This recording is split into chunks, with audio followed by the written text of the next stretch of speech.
नमस्कार दोस्तों, welcome to hack to crack NDA. स्वागत है आप सबका हमारी एक और नई वीडियो में। तो आज हम लोग करने वाले हैं बायोलॉजी का डे 5, जिसमें हम लोग क्या करने वाले हैं, जैसे कि मैंने आपको पिछली क्लास में ही बोला था कि सबसे पहले तो हम लोग सेमी ऑटोनॉमस ऑर्गेनेली का कॉन्सेप्ट समझेंगे। ठीक है, उसके बाद क्या करेंगे, उसके बाद जो है आज हम लोग एक प्रोकैरियोटिक और एक यूकैरियोटिक के बीच का डिफरेंस देखेंगे। ठीक है, तो चलिए शुरू करते हैं अपनी आज की क्लास, तो बिना टाइम वेस्ट करते हुए। तो देखो, सबसे पहले दोस्तों मैं आपको समझाना चाहूँगा कि कभी भी अगर मैं बोलता हूँ एक सेमी ऑटोनॉमस ऑर्गेनली, तो सेमी ऑटोनॉमस ऑर्गेनली का मतलब क्या होता है, वैसी ऑर्गेनलीज जो अपने आप में क्या होती है, लिविंग होती है। ठीक है, और इस कॉन्सेप्ट की इंपॉर्टेंस क्या है, 2021 से लेके 2018 लगातार 3 साल इस पे क्वेश्चन आया था। ठीक है, तो ऐसी ऑर्गेनलीज जो अपने आप में लिविंग होती है उनको हम लोग क्या कहते हैं, सेमी ऑटोनॉमस ऑर्गेनली बोलते हैं। और किसी भी चीज को लिविंग होने के लिए हमें क्या चाहिए होता है, आपको पता है, सबसे पहले उसके पास खुद का जेनेटिक मटेरियल होना चाहिए। ठीक है, और दूसरी इंपॉर्टेंट चीज क्या होना चाहिए कि उसके पास होना चाहिए खुद का प्रोटीन। तो अगर उसके पास खुद का जेनेटिक मटेरियल और खुद का प्रोटीन है तो इसका मतलब वो क्या है, वो ऑर्गेनली आपकी लिविंग है। ठीक है, तो हमारे पास टोटल जो सेमी ऑटोनॉमस ऑर्गेनली होती है ना, वो आपकी 3 होती है, जिसको हम लोग याद करने का सिंपल सा ट्रिक देखते हैं। That is your M, N और सी, यानी कि आपकी मल्टीनेशनल कंपनी। तो एम से क्या आता है, एम से सबसे पहले आता है हमारे पास माइटोकॉन्ड्रिया। ठीक है, जिसको हम लोग as a powerhouse of the cell भी कहते थे, हम लोगों ने लास्ट क्लास में डिस्कस किया था। एन से क्या आता है, एन से हमारा आता है न्यूक्लियस, जिसका मतलब क्या होता है, हमारा कंट्रोलर ऑफ द सेल। और सी का मतलब क्या होता है, सी का मतलब होता है क्लोरोप्लास्ट। और क्लोरोप्लास्ट क्या होता है, क्लोरोप्लास्ट हमारा किचन ऑफ द सेल होता है। तो इसका मतलब माइटोकॉन्ड्रिया के पास, न्यूक्लियस के पास, क्लोरोप्लास्ट के पास, इन तीनों के पास क्या है, अपना खुद का जेनेटिक मटेरियल भी है और अपना खुद का प्रोटीन भी है। ठीक है, ये बात तो आपको समझ में आ गई। चलिए, अब सेकंड एक छोटा सा कॉन्सेप्ट अगर मैं आपको बताऊं, तो न्यूक्लियस के अंदर आपको पता है न्यूक्लिक एसिड पाए जाते हैं, बिल्कुल पाए जाते हैं। और न्यूक्लिक एसिड जो होते हैं वो आपके 2 टाइप के होते हैं। सबसे पहला क्या होता है, हमारे पास आता है डीएनए, यानी कि डीऑक्सीराइबोस न्यूक्लिक एसिड।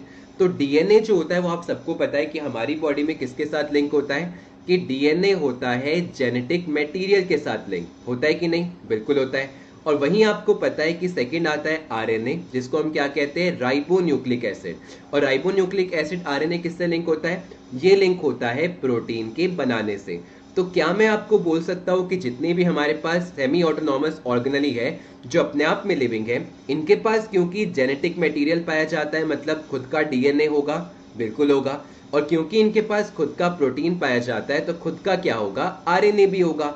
तो यही आपका छोटा सा कॉन्सेप्ट था एक सेमी ऑटोनॉमस ऑर्गेनली का, कि सेमी ऑटोनॉमस ऑर्गेनली मतलब ऐसी ऑर्गेनलीज जो अपने आप में जिंदा होती है और उनके पास खुद का जेनेटिक मटेरियल यानी कि डीएनए और खुद का प्रोटीन यानी कि आरएनए होता है। तो आपको पता है कि हमारे पास 3 सेमी ऑटोनॉमस ऑर्गेनली है, दैट इज माइटोकॉन्ड्रिया, न्यूक्लियस और क्लोरोप्लास्ट। ठीक है, और क्योंकि आपको पता है, मैं कितनी बार डिस्कस कर चुके हैं कि लिविंग थिंग्स को नॉन लिविंग थिंग्स से कौन अलग करता है, कि लिविंग थिंग्स के अंदर होती है लाइफ प्रोसेस, और लाइफ प्रोसेस जो होती है वो सेल के अंदर होती है ना। तो इसलिए जितनी भी सेमी ऑटोनॉमस ऑर्गेनलीज है उसको हम लोग क्या कहते हैं, as a cell within a cell भी कहते हैं। ठीक है, तो यही चीज मैं आपके साथ कल डिस्कस कर रहा था जब माइटोकॉन्ड्रिया के बारे में बताया था, क्लोरोप्लास्ट के बारे में बताया था, कि mitochondria is also known as a cell within a cell, it is a semi autonomous organelle. तो मेरा कहने का मतलब यही था कि वो अपने आप में लिविंग है, अपने आप में इंडिपेंडेंट है, खुद का जेनेटिक मटेरियल और खुद का प्रोटीन कैरी करती है। तो कोई भी डाउट हो इस ऑर्गेनली, सेमी ऑटोनॉमस ऑर्गेनली में, कमेंट डाउन करके पूछ सकते हो, क्योंकि लगातार इस छोटे से 5 मिनट के कॉन्सेप्ट पे क्या है ना, आपके 3 से 4 साल लगातार क्वेश्चन बने हैं। ठीक है, अभी जल्दी मैं आपको पीवाईक्यू कराऊंगा और कोशिश करूंगा, क्योंकि हम लोग लाइव नहीं मिल रहे हैं, हम लोग ये वीडियो के थ्रू पढ़ रहे हैं, तो पीवाईक्यू जो है वो मैं आपके लाइव लिया करूंगा ताकि हम लोग एक दिन मिलकर इंटरेक्ट तो कर सके अच्छे से।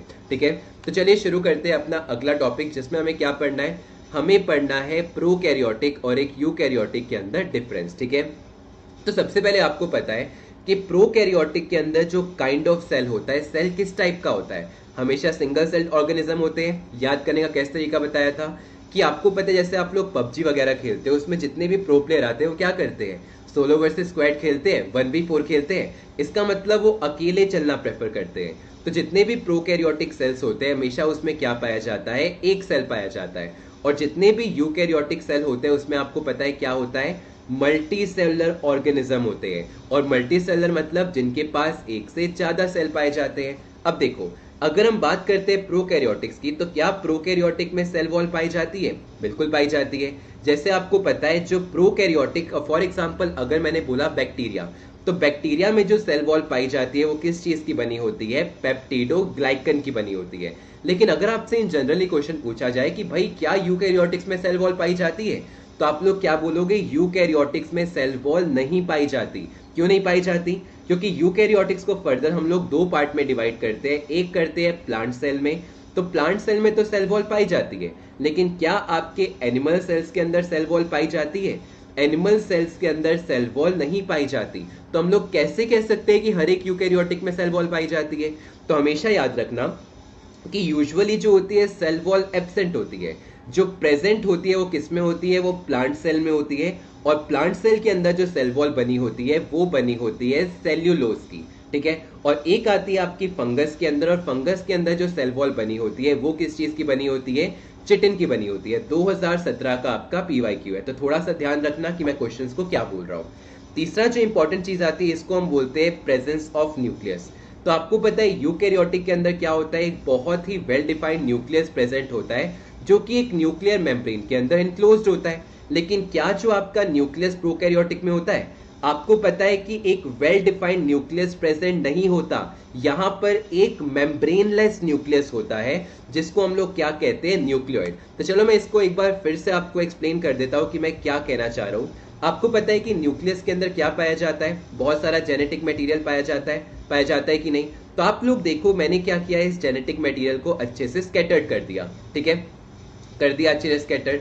अब अगेन अगर मैंने इसके चारों तरफ एक पॉली बैग डाल दी, और इस पॉली बैग को मैं क्या बोल रहा हूं? इस पॉली बैग को मैं बोल रहा हूं न्यूक्लियर मेम्ब्रेन, ठीक है। तो आपको पता है इस पॉली बैग को जैसे ही मैं गांठ मारूंगा, तो फिजिक्स का एक पीवाईक्यू था कि वो कौन सी शेप होती है जो सबसे कम सरफेस एरिया को ऑक्यूपाई करती है। तो हमारे पास क्या देखने को मिलेगा? एक स्पेरिकल यूनिट आएगी, और यही स्पेरिकल यूनिट के अंदर सारा का सारा जेनेटिक मटेरियल क्या हो जाएगा? टाइटली कॉम्पैक्ट हो जाएगा और टाइटली एकदम इनक्लोज्ड हो जाएगा। माफी चाहूंगा मैं आपको ओरिजिनल पिक्चर्स नहीं दिखा पा रहा, बिकॉज यूट्यूब लाइव पे मेरे पास कोई ऐसा टूल नहीं है जिससे मैं पिक्चर अपलोड कर सकूं। लाइव पे मैंने आपको साथ के साथ पिक्चर्स दिखाई थी, तो आपको ज्यादा अच्छे से समझ में आ रहा था। तो आपको पता है ये न्यूक्लियर मेम्ब्रेन के अंदर अगर पूरा का पूरा जेनेटिक मटेरियल बाउंड है, तो इसको हम लोग क्या कहते हैं? न्यूक्लियस कहते हैं। अब अगेन अगर मैंने इस न्यूक्लियर मेम्ब्रेन को हटा दिया, यहां पर देखना मैंने न्यूक्लियर मेम्ब्रेन को हटा दिया, तो मेरे पास क्या बचा? मेरे पास फटा हुआ न्यूक्लियस बचा ना, क्योंकि जैसे ही आपका न्यूक्लियर मेम्ब्रेन फटेगा सारा जेनेटिक मटेरियल फैल जाएगा। तो इसी को हम लोग क्या कहते हैं? आपका मेम्ब्रेनलेस न्यूक्लियस, ठीक है। क्या होता है? सब लोग ध्यान देना कि बिना मेम्ब्रेन के आपका एक न्यूक्लियस होता है which is known as nucleoid. तो आपके प्रोकैरियोटिक में क्या पाया जाता है? एक न्यूक्लियोइड पाया जाता है। वहीं यूकैरियोटिक्स में क्या पाया जाता है? आपका न्यूक्लियस पाया जाता है। तो तीनों पॉइंट आपको क्लियर हुए कि एक न्यूक्लियोइड और एक न्यूक्लियस में क्या डिफरेंस होता है। अब चौथा देखो, चौथी चीज ये क्या बोल रहा है कि जितने भी आपके प्रोकैरियोटिक सेल्स होते हैं ना, उसके अंदर आपका जो जेनेटिक मटेरियल होता है वो क्या होता है? वो आपका डीएनए होता है। बिल्कुल डीएनए होता है। लेकिन यहां पर जो डीएनए पाया जाता है ना, पहली बात वो सर्कुलर होता है, और दूसरी बात क्या होता है? डबल स्टैंडर्ड होता है। तो देखो ये आपका सर्कुलर है, ठीक है, और ये आपका क्या है? डबल स्टैंडर्ड है। तो इस टाइप का हमें क्या देखने को मिलता है? यहाँ पर जेनेटिक मटेरियल देखने को मिलता है। लेकिन वहीं आपको पता है जैसे हम लोग इंसान है, हमारे अंदर कैसा जेनेटिक मटेरियल पाया जाता है? हमारे यहाँ पे पाया जाता है लीनियर। लीनियर का मतलब क्या होता है? देखो एक लाइन की तरह। और डबल स्टैंडर्ड का मतलब आप लोग ध्यान से देखना, ये आपका डबल स्टैंडर्ड हो गया। तो हमारे अंदर जो जेनेटिक मटेरियल पाया जाता है वो पाया जाता है डबल स्टैंडर्ड डीएनए। और जो असेलुलर ऑर्गेनिजम्स होते हैं, यानी कि आपका वायरस हो गया, जैसे कि आप लोगों के वायरॉइड्स हो गए, उसके अंदर जो जेनेटिक मटेरियल पाया जाता है वो क्या पाया जाता है? आरएनए पाया जाता है, ठीक है। चलिए अगला क्वेश्चन। तो आप सबको पता है अभी अभी हम लोगों ने पास्ट ईयर में क्वेश्चन करा था 2018 में, क्या आपके प्रोकैरियोटिक्स के अंदर माइटोकॉन्ड्रिया होता है? और ये जो मैं आपको 5 से 8 डिफरेंस बता रहा हूं ना, इससे कम से कम 12 से 15 पीवाईक्यू बने हैं, तो थोड़ा सा ध्यान दीजिएगा आप लोग, ठीक है। तो आपको पता है प्रोकैरियोटिक्स के अंदर माइटोकॉन्ड्रिया नहीं पाया जाता। प्रोकैरियोटिक को हम लोग क्या बोलते हैं? माइटोकॉन्ड्रिया को हम लोग यूकैरियोटिक में as a powerhouse of the cell बोलते हैं। बिल्कुल बोलते हैं। तो इसको हम लोग powerhouse of the cell क्यों बोलते हैं? क्योंकि ये हेल्प करता है सेलुलर रेस्पिरेशन में। और सेलुलर रेस्पिरेशन का मतलब क्या होता है? कि जो ऑक्सीजन होता है वो खाने के साथ मिलता है और ब्रेक डाउन करके हमें एनर्जी देता है in the form of ATP. तो क्या एक प्रोकैरियोटिक को एनर्जी नहीं चाहिए होती है? उसके अंदर क्या लाइफ प्रोसेस नहीं हो रहे होते हैं? बिल्कुल चाहिए होते हैं। तो जो काम एक यूकैरियोटिक के अंदर माइटोकॉन्ड्रिया करता है, वही काम प्रोकैरियोटिक के अंदर कौन करता है? हम लोगों ने डिस्कस किया था, मीजोसोम्स करते हैं। कल के डीपी में भी हमने देखा था, 2018 का क्वेश्चन था कि प्रोकैरियोटिक के अंदर माइटोकॉन्ड्रिया एब्सेंट होता है, मीजोसोम्स वो काम करते हैं जो कि प्रोकैरियोटिक एक यूकैरियोटिक में करता है। ठीक है, अब देखो, अब अगर मैं राइबोसोम्स की बात करता हूं तो यहाँ पे राइबोसोम्स को थोड़ा सा समझना कि राइबोसोम्स क्या होते हैं? प्रोटीन फैक्ट्री होते हैं। ठीक है, तो राइबोसोम्स जो होते हैं वो आपके प्रोकैरियोटिक में भी पाए जाते हैं, ठीक है, और आपके यूकैरियोटिक में भी पाए जाते हैं। लेकिन डिफरेंस क्या होता है कि प्रोकैरियोटिक के अंदर जो राइबोसोम्स होते हैं ना, वो छोटे होते हैं साइज में, जो कि आपके 70s होते हैं। और यहाँ पे जो S होता है ना, S क्या होता है? वो आपका एक कांस्टेंट होता है जिसे हम क्या बोलते हैं? सेडवर्ग कांस्टेंट बोलते हैं। ठीक है, और सेडवर्ग कांस्टेंट जो होता है वो आपकी स्पिनिंग रेट को बताता है कि किस स्पीड से आपका राइबोसोम्स रोटेट कर रहा है। इतना आगे नहीं जाना, बस S का फुल फॉर्म जान लो, आपके लिए काफी है। और ये जो 70s राइबोसोम होता है ना, ये बायोलॉजी का मैथ्स है। ठीक है, ये 2 यूनिट से मिलकर बना होता है। एक बड़ी यूनिट होती है जो कि 50s होता है, और एक छोटी यूनिट होती है जो कि आपका 30s होता है। तो ये मत सोचना 50 30 तो 80 होते हैं, क्या सर आप 70 बता रहे हो? तो ये इनके नाम है। जैसे फॉर एग्जांपल अगर मैंने बोला एक मम्मी के 2 बेटे हैं, एक आपका घनश्याम है और एक राम है, तो घनश्याम और राम मिलके क्या श्याम बनाएंगे? नहीं बनाएंगे। घनश्याम और राम 2 लोग हैं ना, वो मिलकर भाई बंधु बनेंगे। तो आपको पता है 70s जो है वो इसके राइबोसोम्स का नाम है, जिसके 2 टुकड़े हैं, एक 50s और एक आपका 30s। ऐसे यूकैरियोटिक जो होते हैं ना, उसमें बड़ा राइबोसोम्स पाया जाता है, जो कि कितने एस का होता है? जो कि आपके 80s का होता है, जो कि 2 टुकड़ों से मिलकर बना होता है। एक होता है बड़ा टुकड़ा, दैट इज योर 60s, और एक होता है छोटा टुकड़ा, दैट इज योर 40s। ठीक है, तो ये मत सोचना कि 60-40 मिलकर 100 बनाएंगे। 60-40 मिलकर बायो में 80 बनाते हैं, और 50-30 मिलकर आपके बायो में 70 बनाते हैं। ठीक है, तो आपको यहीं पर हमने देखा कि राइबोसोम जो होता है एक प्रोकैरियोटिक में 70s पाया जाता है 50s और 30s से मिलकर, और यूकैरियोटिक में 80s पाया जाता है, जो कि आपका 60s और 40s से मिलकर बनता है। ठीक है दोस्तों, इससे पहले हम अपनी वीडियो में आगे बढ़े, मैं आपको एक बहुत ही इंपॉर्टेंट इन्फॉर्मेशन देना चाहूँगा कि जुलाई 18 से लेके जुलाई 22 तक आपके पास एक बहुत ही स्पेशल ऑफर है कि अगर आप इस टाइम पे अनअकैडमी प्लस का सब्सक्रिप्शन लेते हो और मेरा रेफरल कोड यूज़ करते हो, जो कि है पुरलव लाइव, PURLOVE, तो आपको ना सिर्फ अपने कोर्सेज पे 10% का डिस्काउंट मिलेगा, बल्कि 20% का डिस्काउंट मिलेगा। और डिटेल्स के लिए आप लोग नीचे दिए कॉल पे नंबर पे बात कर सकते हो। इसके अलावा दोस्तों, देहरादून में अगर आप लोग रहते हो या उत्तराखंड में रहते हो, तो आपके लिए एक बहुत ही अच्छी अपॉर्चुनिटी है, क्योंकि अनअकैडमी के सारे टॉप एजुकेटर्स, चाहे वो NDA हो, CDS हो, SSP हो, CAPF हो, FCAT हो, यहाँ के सारे टॉप एजुकेटर्स आपके लिए आ रहे एक वॉक इन वर्कशॉप लेके, जहाँ पे आप लोग विजिट कर सकते हो। वेन्यू आपको दिख रखा है, होटल स्टारवुड, जुलाई 24 को शाम को 3 बजे से लेकर 7 बजे तक। तो आप लोग यहाँ पे विजिट करके सब एजुकेटर से बातचीत कर सकते हो, अपनी प्रिपरेशन को और इन्हेंस कर सकते हो। बाकी डिटेल्स के लिए आपको अपनी स्क्रीन पे एक नंबर दिख रहा होगा, आप इस पर कॉल करके आराम से सारी डिटेल्स जान सकते हो। अब गोल्गी एपेरेटस, क्या गोल्गी एपेरेटस प्रोकैरियोटिक में पाई जाती है? नहीं पाई जाती है। क्या यूकैरियोटिक में पाई जाती है? बिल्कुल पाई जाती है। जिसमें हमें पता है कि एनिमल्स के अंदर क्या होता है, सिर्फ एक गोल्गी एपेरेटस होती है, सिंगल गोल्गी एपेरेटस होती है, जो कि काफी ज्यादा हाईली कॉम्प्लेक्स होती है। और प्लांट्स के अंदर क्या होता है? प्लांट्स के अंदर आपको पता है बहुत सारे सिंपल यानी कि बहुत छोटे छोटे और बहुत ज्यादा आप लोगों के गोल्गी एपेरेटस पाए जाते हैं, जिसको हम लोग किसके नाम से जानते थे? डिक्टियोसोम्स के नाम से। ओके, चलिए, अब एंडोप्लाज्मिक रेटिकुलम क्या प्रोकैरियोटिक्स में पाया जाता है? नहीं पाया जाता। क्या यूकैरियोटिक्स में पाया जाता है? बिल्कुल पाया जाता है। और ये जो आपका एंडोप्लाज्मिक रेटिकुलम होता था, जो कि एक सांप जैसी ऑर्गेनली होती थी, हमने क्या डिस्कस किया था कि ये 2 टाइप की होती है। एक होती है रफ एंडोप्लाज्मिक रेटिकुलम, क्योंकि इसके ऊपर आकर राइबोसोम्स चिपक जाते हैं। और रफ एंडोप्लाज्मिक रेटिकुलम क्या बनाता है? ये हमेशा प्रोटीन बनाता है। और वहीं सेकंड क्या आता है? Smooth endoplasmic reticulum. और स्मूथ एंडोप्लाज्मिक रेटिकुलम क्या बनाता है? हमारा स्मूथ यानी कि चिकनाई के लिए हम लोग क्या यूज करते हैं? तेल, घी, मक्खन, यही सब यूज करते हैं ना। तो स्मूथ एंडोप्लाज्मिक रेटिकुलम जो होता है वो क्या बनाता है? तेल, घी, मक्खन यानी कि आपका लिपिड्स बनाता है। इसके अलावा हम लोगों ने 3 और इंपॉर्टेंट चीजें देखी थी कि एंडोप्लाज्मिक रेटिकुलम क्या करता है। एंडोप्लाज्मिक रेटिकुलम सबसे पहले एक पाथवे प्रोवाइड करता है, एक रास्ता प्रोवाइड करता है, जिससे सारा का सारा मटेरियल आपके न्यूक्लियस और साइटोप्लाज्म तक ट्रांसफर होता है। सेकंड चीज हम लोगों ने क्या डिस्कस करी थी कि ये जैसे हमारी बॉडी में रीढ़ की हड्डी होती है वैसे ये आपके एक सेल को स्ट्रक्चरल सपोर्ट देता है। और तीसरी इंपॉर्टेंट चीज इसका एक एडिशनल फंक्शन होता है कि ये सेल के डिटॉक्सिफिकेशन में काम करता है। ठीक है, अब देखो आपको पता है जो मोड ऑफ रिप्रोडक्शन होता है प्रोकैरियोटिक सेल में वो मोस्टली कैसा होता है, असेक्सुअल होता है। जैसे अगर मैं बात करता हूँ अमीबा की, तो अमीबा कैसे डिवाइड करता है अपने आप को, अमीबा अपने आप को बाइनरी पिजन से डिवाइड करता है ना। लेकिन वहीं आपको पता है जितने भी यूकैरियोटिक ऑर्गेनिज्म होते हैं जैसे कि हम लोग हो गए, हम लोग क्या करते हैं, सेक्सुअल रिप्रोडक्शन करते हैं। ठीक है, जैसे मैंने अभी आपको एग्जांपल दिया कि इनमें जो सेल डिवीजन होता है वो बाइनरी फिजन से होता है और इनमें जो होता है मिटोसिस, मायोसिस और आपका अमिटोसिस से होता है। ठीक है, जो हम आगे आने वाली क्लास में डिस्कस करेंगे। अब देखो आपको पता है यहां पर अगर मैं बात करता हूं लाइसोसोम्स के बारे में, तो लाइसोसोम्स क्या होते थे, लाइसोसोम्स होते थे सुसाइडल बैग। तो क्या वो आपके प्रोकैरियोटिक्स में पाए जाते हैं, कभी भी नहीं पाए जाएंगे। लेकिन क्या यूकैरियोटिक में पाए जाते हैं, बिल्कुल पाए जाते हैं। और यूकैरियोटिक के अंदर लाइसोसोम्स को हम लोग 3 नाम से जानते हैं। सबसे पहला डाइजेस्टिव सैक, क्यों, क्योंकि आपको पता है कि अगर सेल के अंदर कोई भी ऑर्गेनली या फिर क्या होता है कोई भी अगर सेल मर जाता है तो उसको डाइजेस्ट करने का काम किसका होता है, लाइसोसोम्स का।